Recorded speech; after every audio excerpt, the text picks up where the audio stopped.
Issues in mines have taken a new direction. A male miner has appeared in court for the murder of a female miner in October last year. Cynthia Setuke was killed while working deep underground, but her family is going to have to wait a little longer for justice. The case against the accused has been postponed. Aniki she was strangled. She had a massive sort of skull crash on her right hand side. Her body was a mess. Cecilia Setuka will never forget seeing her sister's body in a mortuary. Cynthia was murdered while working in a shaft at the Aquarius Platinum mine, Rustenburg. A research group says it's been warning mines and government officials for years about the dangers facing women underground. Mines haven't even bothered to create the necessary ablution facilities, the necessary separate toilet and change rooms and so on. They have thrown women in haphazardly into work teams underground where you would find basically one woman for every 10 men that is there. And if you've ever been underground, you will understand that there is a lot of room for all kinds of mischief and so on underground in dark spaces around dark corners. Another female miner was killed in a Rustenburg mine in 2012. To all women that are working in the mining industry, they must ask themselves a question.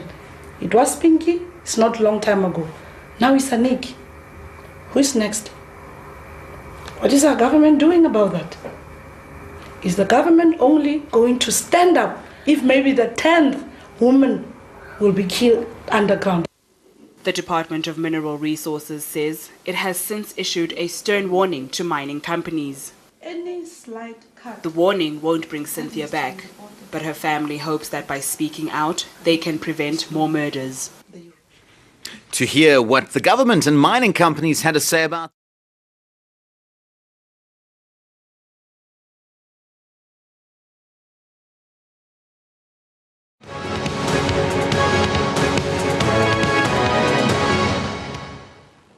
Welcome back. Government brokered talks between the world's top 3 platinum producers and mine worker union AMCU are into their third and final day.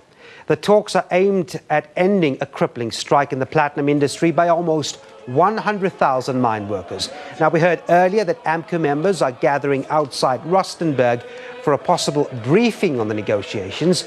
The union wants 12,500 rands worth of an entry-level wage. The mines say that's unaffordable. AMCU officials last night refused to divulge any offers on the table. The strike, which began on Thursday and has hit around 40% of the global output of platinum, is still ongoing. We'll try and get more details on the actual talks from Pretoria when we cross to Diaboseto a little later. In the meantime, wages in the mining sector is an emotional issue. Metals prices have risen significantly over the last 10 years. But labour unions say wages have failed to keep up. Naledi Molefe looks at how much miners in South Africa earn relative to their counterparts in other countries. The strike by some 100,000 miners in the platinum belt has brought output to a halt. Losses in revenue by workers and mining houses are expected to run into millions of rand. The workers hope the industrial action will help improve their circumstances. I support my wife and children, and there's not enough money to buy all the things we need. That's why I've decided to join the strike. The average take-home pay for a miner in South Africa is 5,400 rand. This excludes any benefits like overtime and living out allowances. The average salary for a mine worker in Australia is around 20,000 rand and 37,000 rand for a miner working in Canada. The South African conditions for mining, especially the ultra-deep level mining in gold mines and also the underground mining with regard to platinum, are far more dangerous and much more difficult to operate in. And so just the danger factor in itself should actually be something that should be taken into consideration when pay is considered for South African workers. Most Australian workers work in open-cast pit mines, and although those are highly capital intensive and use a lot of technology, the workers in Australian open-cast mines still get more money than South African workers in open-cast mines that do exactly the same work with exactly the same equipment. South Africa is rated as a country with one of the highest rates of inequalities in the world. One needs to bear in mind that the way that salaries and wages are determined for lower level, very often unskilled or semi-skilled labor is a very different labor market issue to the way that wages are determined for the chief executive. But of course, it's a very visible thing, and every worker knows that the bosses wear Italian cut suits and they come to work in luxury German cars, whereas they have to take taxis or whatever the case may be. And so it's quite understandable. And undoubtedly, the world, not just South Africa, but the world is becoming more concerned about the issue of the gap between the top earners and the bottom people in the wage distribution. Mine workers are pinning their hopes on the negotiations between mining companies and labor aimed at resolving the week-old strike in the platinum sector. They are hoping that their demand for a living wage will be met. Naledi Mudifi, SABC News, Johannesburg.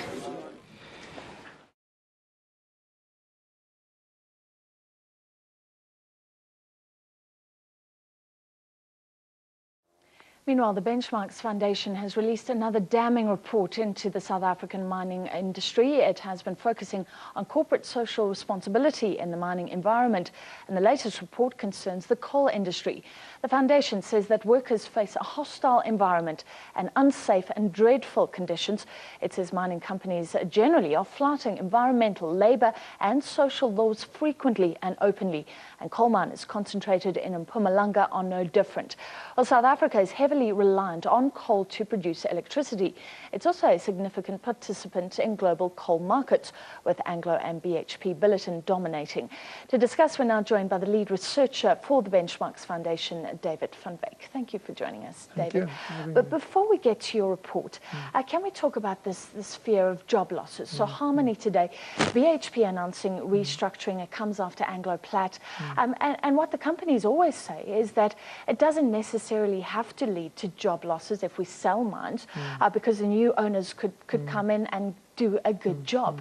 What do you make of that argument, and what's the prospect for jobs right now? Well, I think that what happens is that the majors sell mines just before closure, just before the resource actually runs out. And in that way, they evade the mine closure obligations that is placed on them by the Minerals and Petroleum Resources Development Act. And as a consequence, the new owners who take over the mine actually take over a liability, usually a very big environmental liability.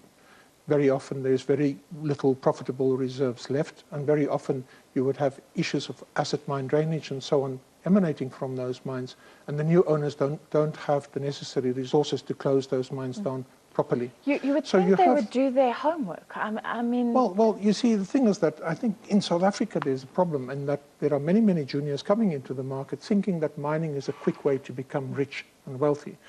And what then happens is they discover that mining is actually a very expensive business, and having a marginal mine is even more expensive. So you have, in Johannesburg alone, 600 abandoned mines. You have nationwide 6,000 abandoned mines. In the Witbank area alone, you have about 165 abandoned mines. And these mines become a huge liability to the community and society living around them, because they become huge environmental hazards and also health hazards. Well, let's talk about that, getting into the report on coal mining now, because there's been alarm for years about acid mine drainage, the acid that builds up in these vacant mines. And I thought it was a historical problem that we were dealing with, that the mines were going to share the costs. From this report, it sounds like the problem is being exacerbated. I think you call the miners cavalier. So just tell me more. Well, yes, I think that you have mines, and we've identified the 165 mines that have been abandoned in that area. Now, when you have an abandoned mine, very often you get informal settlers congregating on the mine. Is this in Mpumalanga, the This is in area that Mpumalanga, you this is in studied? Witbank. So you have at Coronation Mine, for example, the whole mine is now occupied by informal settlers, a squatter camp, basically. Underneath the settlers, you have board and pillar mining, and the pillars are busy disintegrating because of the acid water that is filling up the mine. And in the rain season, the topsoil becomes too heavy, and then you have huge sinkholes in the middle of the squatter camp, all over the squatter camp. Also, because coal is black, it absorbs heat from the sun. You have spontaneous combustion of the coal, and you have people falling into pits and things like that and burning their legs, burning their hips and so on. And also you have illegal mining taking place on these dumps. And you have, we've had now 2 or 3 kids dying already because parents use their children. So the father goes into the hole, he digs the coal, and he passes it on dustbin lids out, and the kids pull it out from underneath. But the whole pile caves in. You know, so really there is an environmental disaster, apart from the fact that the pans that have been built to control the acid mine drainage have not been maintained in the Witbank area. So you have this acid water spilling into the Olifants River, for example. You know, and downstream towards the Kruger National Park and so on, you then get crocodiles that the bodies are actually filled with heavy metals. You cut the crocodile through, and the inside, it looks like a mining pipe with all the heavy metals concentrated inside the body. David, I mean, this is incredible to me, because you're dealing with the 2 big miners of the world, Anglo and BHP, operate in the area. We have a slew of laws. We have a constitution. According to the mining charter, the mines have to come up with plans, social plans, worry about the environment. How on earth is this allowed to happen?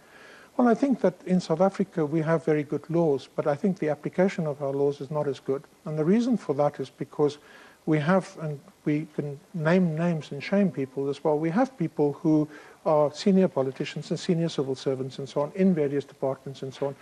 As soon as they retire, they're absorbed by the mining sector, and they still have influence in their departments and so on. So you have a situation where if I'm a junior official and I'm an environmental control manager or whatever in the department, I'm not going to look at a mine that has a powerful politician on its board or in its shareholding structure, because I could lose my job. That person could just pick up a phone and I would lose my job. The law in South Africa needs to be applied. The mining indaba that was held in Midrand last week, the Minister of Mining once again said that in terms of the mining charter, they will relax it and not insist that the targets be met by the end of 2014 like they were supposed to be. Now, the mining charter targets are very relaxed as it is. They're not very difficult to attain. 10% women in your labor force, that's not difficult to attain. Converting your hostels into family accommodation, that should not be difficult to do. You know? But I think that the mines insist on maintaining a very high profit margin at the cost of their social responsibility. And they would say social responsibility drives up their costs.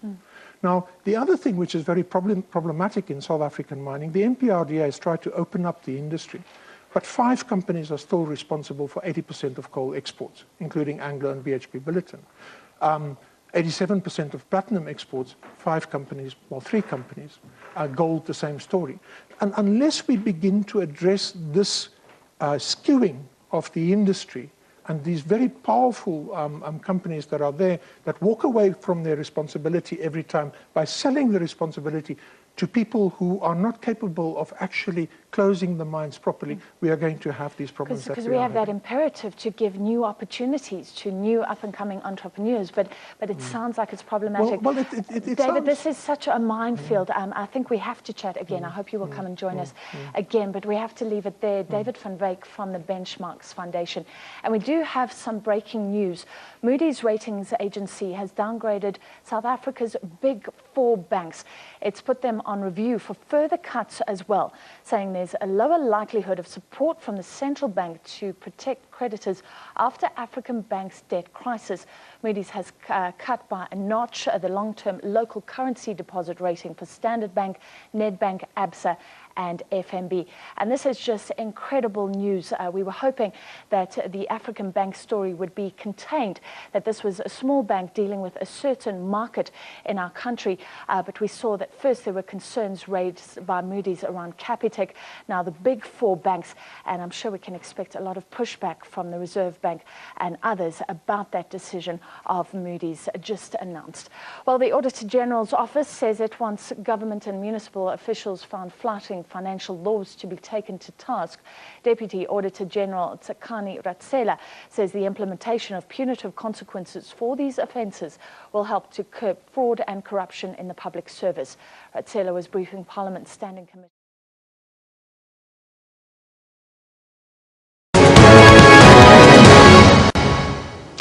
Welcome back. Mineral Resources Minister Ngwako Ramatlhodi has warned mining companies to maintain a 26% black ownership of their assets. He says they risk losing their operating licenses if they don't comply. Now, the minister's warning comes as the December deadline looms for the compliance of the mining charter. Well, David van Zyl is from the Benchmark Foundation, a group tracking the social responsibility of mines. David, welcome. Thank you. Welcome for having me. So the minister says 26% black stake in mines or else face the consequences. Surely you would have welcomed this statement, would you?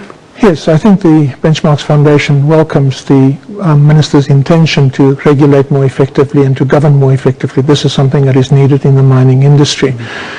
We are concerned, though, that we need to define what is meant by 26% black ownership, and we, as the Benchmarks Foundation, would favour broad-based economic empowerment in terms of mining share ownership, and we would like to see communities and workers earn more.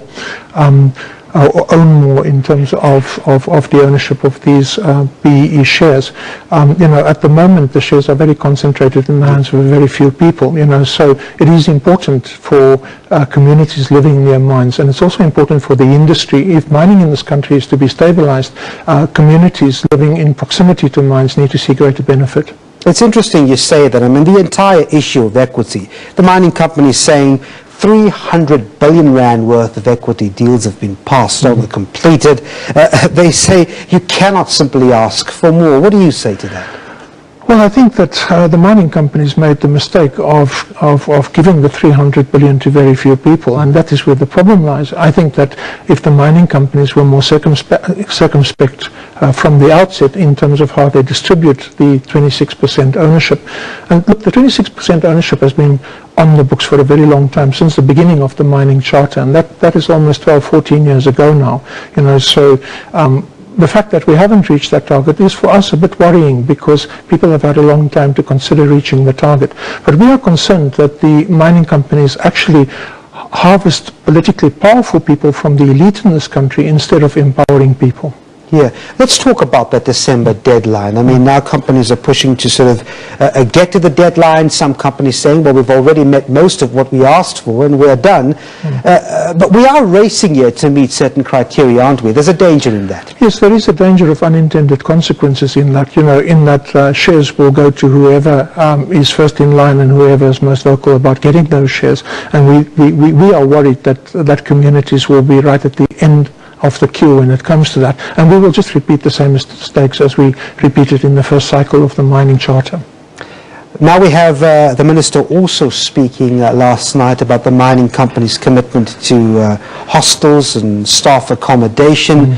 What do you make of his remarks, specifically with regards to hostels and accommodation? Well, we are concerned about the conversion of mine hostels into family accommodation, because if a room accommodated 6 or 8 mine workers before, it will now only accommodate one person and his family.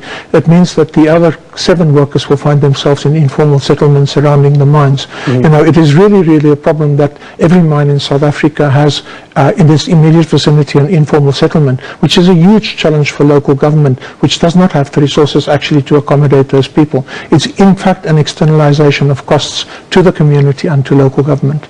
We were speaking just before the interview kicked in. We had retail sales spurting up last month. Of course, you're not an economist, but surely you can give me a guess. Do you think miners ran over to the shops after receiving their pay? I was in Marikana last week, and everyone is now they're receiving back pay, and they're receiving the increase as well. So suddenly the economies around Marikana and also in the Bojanara district are cash flush, and everyone is going to buy clothes. Many of them didn't buy school uniforms at the beginning of the year because they were on strike. People are buying food, they're stocking up on food and things like that. And I'm quite sure that that very interesting spurt in retail growth has to do with this increase. All right, we're going to have to leave it there. Thanks very much indeed. David van Zyl from the Benchmark Foundation. Thanks for coming in. Thank you. Thank you, Dylan. Well, we'll take a look at some international business news coming up after the break. Do stay with us.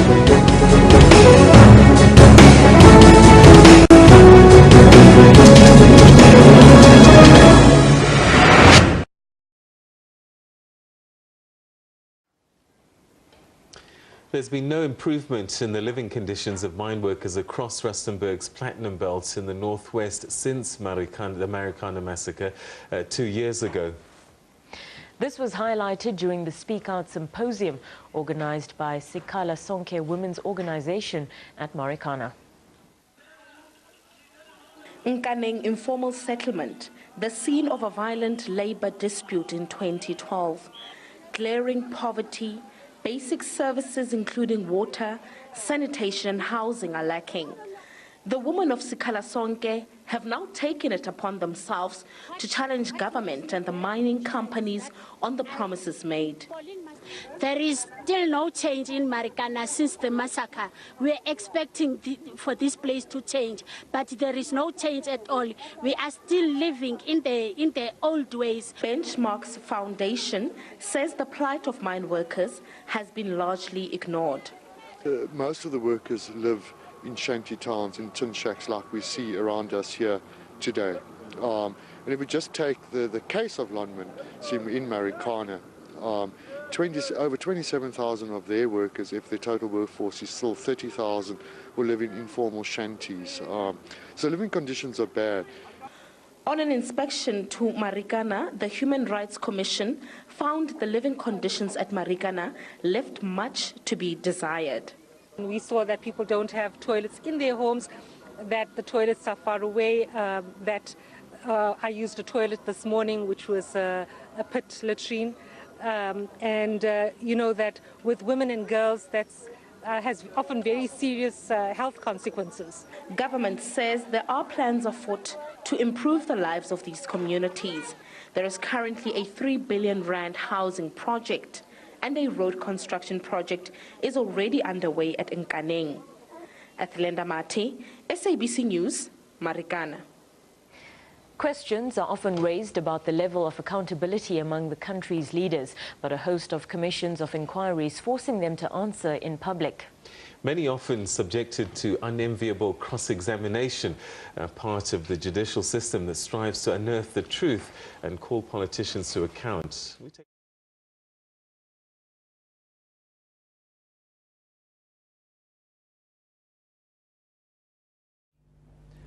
Basebetsi merafong ya platinum o phatlala le Rustenburg ba ntse ba phela tlasa bofuma dilemo tse pedi ka morao bolawa ha basebetsi ba neng ba le strike Marikana. Sena se hlaletse sebukeng sa Speak Out Marikana, sena se hlophisitswe ke mokgatlo wa basadi wa Sikhala Sonke.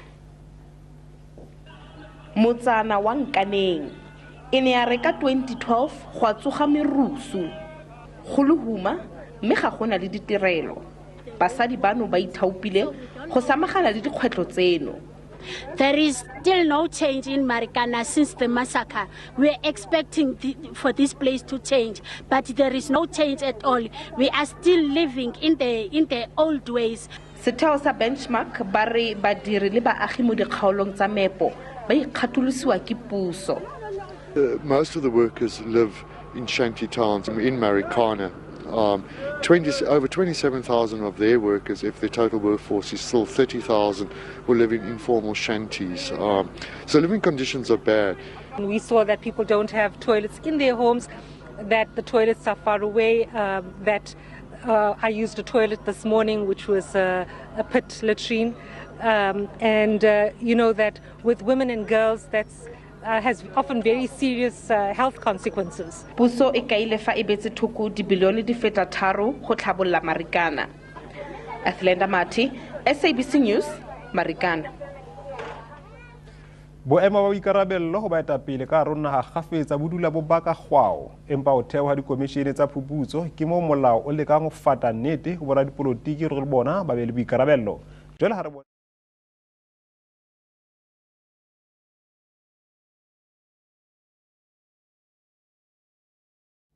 Awatu bana chanduko kabuchira abashumi ba mgodini umana na bupo ha Rustenburg palavunduni la Northwest uvacha mabula ya Amerikana mingwani mibili feraho izi ndizo zataha kafulo la Speak Out le ladzanywa nga abadzangano la bafumakazi la Sikhala Sonke pala Amerikana. Bupo hankaneng ndione chiwo cha mabula yo nga ngwagiri 2022 cha velela hone. Bushaye bukati bawambarela woshikatelwa thelelo za madi zwa mabunga khathina dzindu vafumakazi va Sikhala Sonke na musi boita na ujia maga uisa khulelo i kha va mubuso na kha va khamphani dza migodi kha dzipfuluphedziso dze vha dzi ita. There is still no change in Marikana since the massacre. We are expecting for this place to change, but there is no change at all. We are still living in the old ways. Va Benchmarks Foundations vari ndikale khaedu dza vashumi va mugodini dzisa kujelwa ntha. Most of the workers live in shanty towns, in tin shacks like we see around us here today. And if we just take the case of Lonmin in Marikana, over 27,000 of their workers, if their total workforce is still 30,000, will live in informal shanties. So living conditions are bad. Musi va commission ya pfanelo dza vhathu va chilavhelesa Marikana vo wana uri vadzulapo va khou tshila kha nyimele dzisi dzavhuḓi. We saw that people don't have toilets in their homes, that the toilets are far away, that I used a toilet this morning which was a pit latrine. You know that with women and girls that has often very serious health consequences. Mubuso uri una nzudzanyo dza u khwinifhadza vhutshilo ha vhadzulapo uri una thandela ya randa dza bilioni 3 ya u fhaṱa dzinnḓu henefha. Thandela ya u fhaṱa bada yo no ḓi thomiwa vhuponi ha Nkaneng.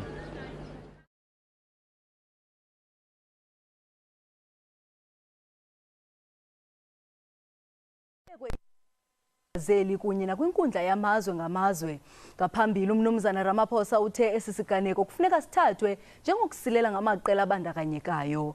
Ingxelo epheleleyo iza kube ilandele.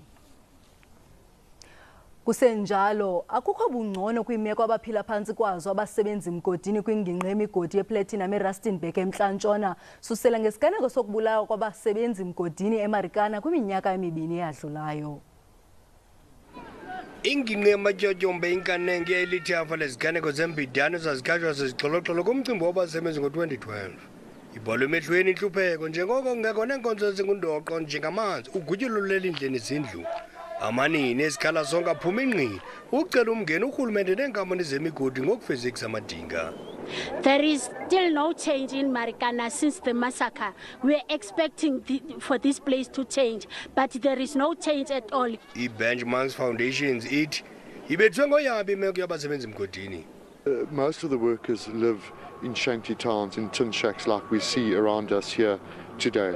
Ngethuba ihlola ngawayo imeko eMarikana ikomishoni yamalungelo oluntu ifumanise ukuba ziimeko zobugqwayi babahlala kuzo abantu eMarikana. We saw that people don't have toilets in their homes, that the toilets are far away, that I used a toilet this morning which was a pit latrine, you know that with women and girls that has often very serious health consequences. Kanti-ke urhulumente uthi ziphambili izicwangciso zokutshintsha ubomi boluntu lwalapha kangangokuba kukho iphulo lezindlu elixabisa iibhiliyoni ezintathu zeerandi kwaye nephulo lokwakhiwa kwendlela eNkaneng seliqaliwe.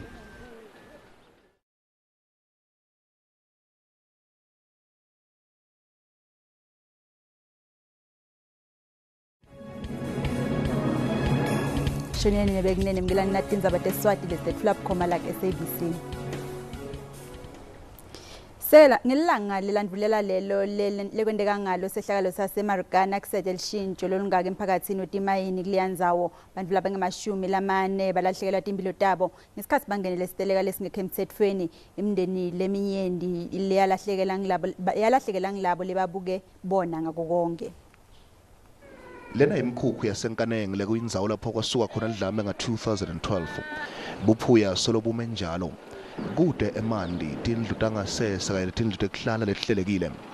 Bomake benhlangano isikhala sonke sebasukumela etulu lesimilo baphila ngaphansi kwaso bafuna ukuthi uhulumende letinkampani tetimayini bafeze tethembiso tabo.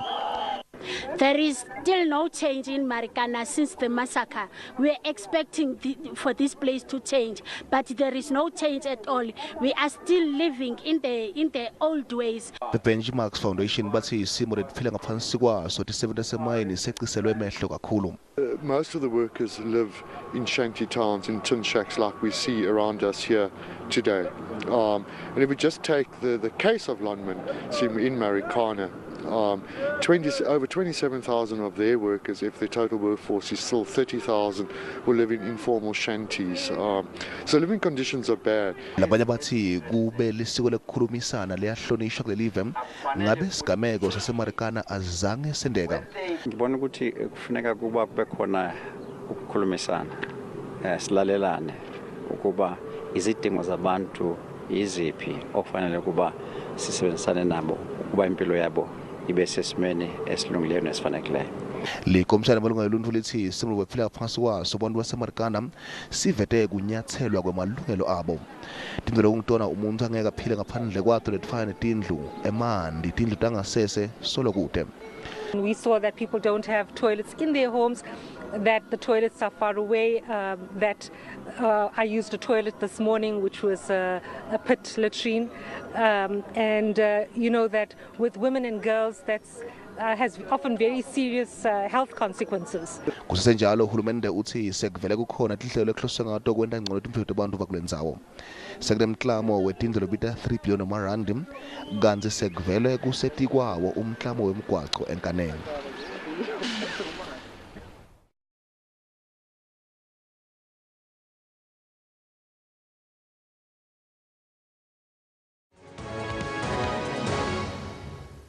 Some business news for you now. The Department of Mineral Resources has denied that it's threatened to suspend the license of any mining company. The department has been sending out letters to mining companies after regulatory inspections to clear up any questions it may have.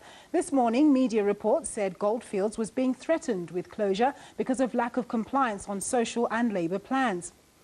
The department says a Section 93 order is used as an administrative tool to manage compliance or any deficiency during its regular inspections at the mines. If a mining company is found to commit gross violations, it gets issued with a Section 47 order. This gives the minister power to suspend or cancel mining rights, permits or permissions to mine. Goldfields earlier confirmed it had received a Section 93 order regarding their South Deep mine. Goldfields says it has responded to the department's concerns and is working with the DMR to resolve the matters.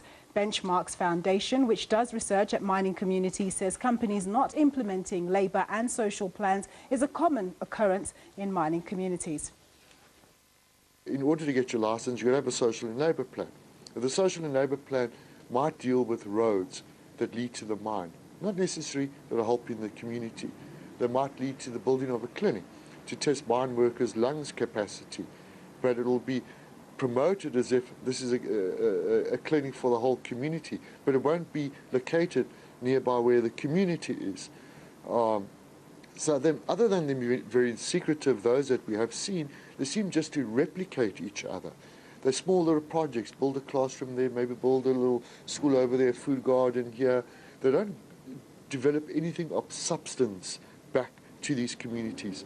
So where you have mines and you have communities, the communities are worse off than they were before mining came along.